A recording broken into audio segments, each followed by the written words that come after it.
Man, we're talking a whole bunch about money in today's show. We already spoke about the Thomas Chabot contract and how I believe it's a pretty big steal compared to a lot of the other contracts that had been signed in the past few days. But we're heading over to the back end of things, no longer focusing on the defenseman, but the last line of defense instead. Let's talk today about some goaltenders in the NHL and what exactly it is people are talking about here. Now, the biggest conversation going about when it comes to National Hockey League goaltenders at the moment involves a few names that you might recognize. We're talking today about Robin Lehner, mostly because of what he said on the Cam and Strick show. It's a podcast going over NHL stuff. Andy Strickland, the St. Louis Blues guy, is actually one of the hosts over here. His name is in the title. And they had Robin Lehner on as a guest where they talked about a whole bunch of stuff. And if you know Robin Lehner, you know he's been one of the most outspoken guys in the NHL the past few years. I personally really appreciate him for that. You know, people always talk about NHL players needing more personality and all that. Robin Lehner, one of those guys who's going out there and I think doing the part in bolstering that idea. And on the podcast, they talked about a whole bunch of stuff. They spoke about the Buffalo Sabres and their medical staff. They spoke about a few other things as well. I will leave a link in the description to the podcast interview if you want to go ahead and check that out yourself.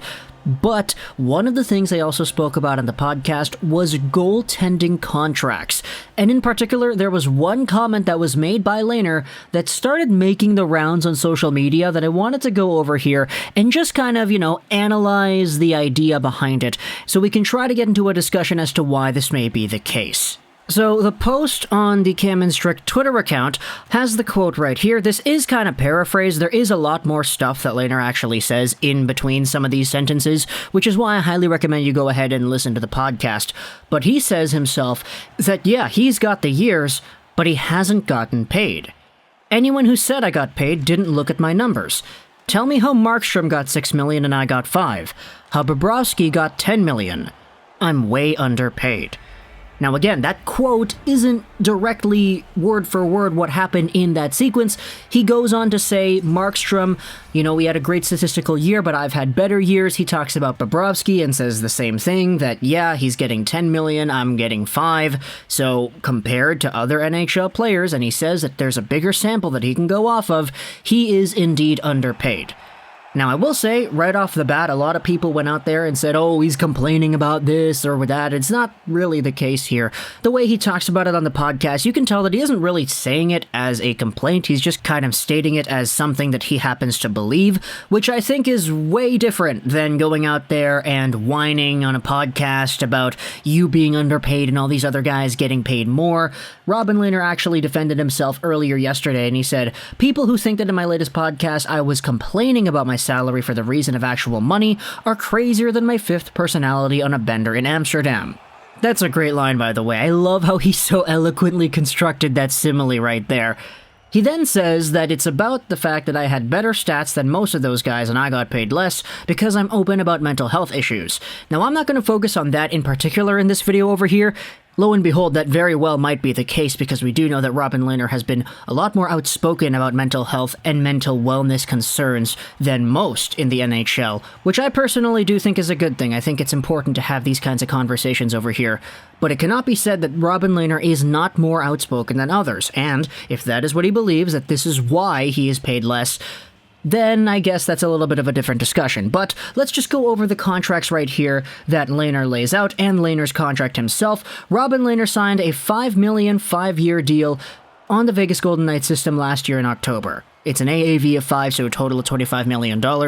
After Lehner became a UFA from the Islanders system back in 2019, he signed a 1-year $5 million contract with the Blackhawks. The Blackhawks then traded him to Vegas in a move that had a lot of people doubting Marc-Andre Fleury's long-term potential with the club. Fleury aside, though, we had ourselves that contract extension signed in the offseason too, a modified no-trade clause $5 million AAV. We already know the deal here. Now, the thing with Robin Lehner and the other contracts that he mentioned, Sergei Bobrovsky is a guy who is making a boatload of money, and undeservedly so, I guess you could say, based off of what he has been doing in the NHL previously. Sergei Bobrovsky, he's making $10 million till 2026. It was a 7-year contract, and it's got a full no-move clause and everything. The contract was seen as a really big bust right away because Sergei Bobrovsky in his debut season with the Panthers was not great. A .9 save percentage and a .323 goals against in 50 games played. He improved the next season for sure. .906 save percentage this year and a .291 goals against, and he went 19-8-2. But is that $10 million caliber money? I'm not really too sure. Meanwhile, Robin Lehner, before getting signed to that 1-year contract with the Chicago Blackhawks, put up a .930 save percentage and a .213 goals against on one of the best defensive systems in the Islanders. Throughout the rest of his career, though, Lehner had a few seasons where he was a full-time number 1 starter. He was kind of up and down, though, in terms of the numbers. A .924 save percentage here, a .908 save percentage there. He was kind of all over the place and not really the most consistent, but it could not be said that when he was at his best, Robin Lehner was fan-freaking-tastic. It's why he was a Vezina finalist in that year with the Islanders. By the way, my goodness, how the heck did Ben Bishop not win that year? Either way, though, Robin Lehner and Bobrovsky, I'd probably go out there and say that Lehner is a lot more of a valuable goaltender, but for Bobrovsky, the fact is, when he had that contract extension handed out to him, he was already a 2-time Vezina guy, one of the best goaltenders in the NHL, by reputation at least, and that reputation is why he got paid. As for Jacob Markstrom, he's a guy who was acquired by the Calgary Flames in free agency after being a really strong NHL goaltender for the Vancouver Canucks. Now, unlike Lehner, Markstrom was not a Vezina finalist. In fact, he actually finished 4th in Vezina voting the previous season. He had a .918 and a .275 in his last season with the Vancouver Canucks, and this season with the Flames he had a .904 save percentage and a .268 goals against. He's always been one of these guys who is so much better than the stats indicate, and maybe that's kind of where my bias comes in taking a look at the comparables of Markstrom versus Lehner, because while both guys can steal you games, I've just seen so much more of Jacob Markstrom, especially as a Vancouver Canucks fan, that I've seen the most out of him being absolutely cracked out of his mind and stopping pucks left and right. For Markstrom, though, he's making $6 million by 6 years with a full no-move clause. This was a contract signed by the Calgary Flames in free agency to pretty much solidify that they were going to get themselves a number 1 goaltender heading into the long-term future. Now, why is it more than Lehner? The fact that Markstrom was indeed a UFA who signed long-term is probably a bigger reason as to why he got paid more than Lehner. Lehner's 1-year contract, as we noted, was only $5 million, and it was a 1-year contract, that in which was flipped immediately to Vegas, and he became fantastic in the bubble and in the short stint he had with the Golden Knights in the regular season. He also signed a contract extension with the Golden Knights before heading to free agency, and that, in my opinion, is the biggest deterrent as to why he only got paid $5, whereas a guy like Markstrom in the same offseason got $6. When you're in a free agent market, people are bidding on you. Teams are going out there spending money like crazy. But if you decide to just re-sign with the team that has your rights, you usually end up getting a lot less of a deal than you would have if you went out there to the open market.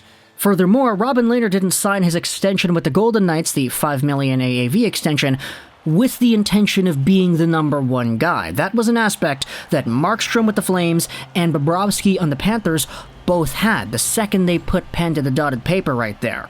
Robin Lehner was signing with a system that already had Marc-Andre Fleury, who was an expensive goaltender in the system who was supposed to be the number 1 guy. I mean, in the postseason run in the bubble, Lehner was the number 1 guy, so it's kind of a little bit of a 1A, 1B situation that you had over there, which is why you had these guys taking pay cuts. Had Lehner been just the number 1 guy, I have no doubt he would have been offered a lot more money based off of what he did in the bubble, etc. But because he was not really supposed to be the number 1 unanimous guy, you still had Fleury over there. I think that's a really big aspect as to why he got paid a lot less than Markstrom and Bobrovsky did. Lehner says it himself, he's not complaining, but it is, in his opinion, the mental health side of things, which is why he went out there and got paid less. But either way, though, talk to me in the comments what you think about Robin Lehner and the entire podcast appearance he made here. Again, a link is in the description as to the episode, so you can go ahead and listen to that and listen to what Lehner has to say, not just about the goaltender contracts, but about NHL stuff, Buffalo Sabres stuff, and all that. It is a really interesting listen, and Lehner definitely is one of the more outspoken guys in the NHL, which I personally really do appreciate. But either way, Markstrom Lehner, Bobrovsky, money. I do think Lehner is the most valuable out of all these contracts, especially now that you don't have Fleury on your team. So $5 million, if he can still be a 50-plus game guy and be as successful as Lehner had been before, this could be an absolute steal of a goaltending contract. But we have to wait for the 2021-2022 season to commence in order to conclude that. So talk to me in the comments what you think. I hope you enjoyed this episode of Ash Rolls in 99. And bye.